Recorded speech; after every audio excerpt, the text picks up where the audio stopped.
La diversité de l'agriculture, la richesse des légumes, des fruits sont liées intrinsèquement à l'échange entre paysans et paysannes et entre sélectionneurs.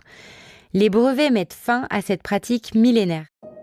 Le brevet, c'est un phénomène qui est récent, mais qui ramène à une histoire extrêmement ancienne. Concrètement, au cours du XXe siècle, la sélection variétale évolue en Europe et en Amérique du Nord.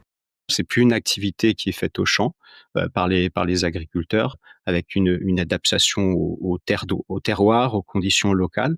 Donc c'est un travail de sélectionneurs, de scientifiques. C'est l'environnement qui doit s'adapter progressivement à la plante. Le vivant n'est pas une machine.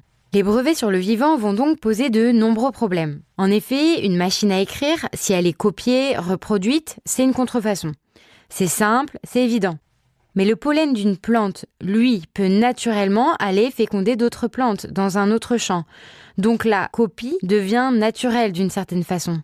Il faut bien observer que certains se servent de leurs droits de propriété industrielle essentiellement dans un but d'intimidation pur et simple. Imaginons que j'ai modifié génétiquement des pêchers pour créer une nouvelle variété de pêche résistante à la rouille.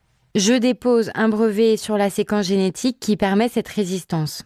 S'il y a un pêcher sauvage qui possède aussi ce caractère de résistance, alors il m'appartient. C'est ce que dit explicitement la directive européenne qu'une matière biologique isolée de son environnement naturel ou produite à l'aide d'un procédé technique peut être l'objet d'une invention, même lorsqu'elle préexistait à l'état naturel. Si Monsanto a créé des OGM, c'est pas du tout dans un but, agronomique. C'était en insérant vos OGM dans la plante, vous la passez du COV au brevet. C'est à peu près sûr qu'il y aurait eu moins de recherches sur la voie OGM, on va dire, s'il n'y avait pas eu de brevet. Les brevets favorisent la concentration industrielle.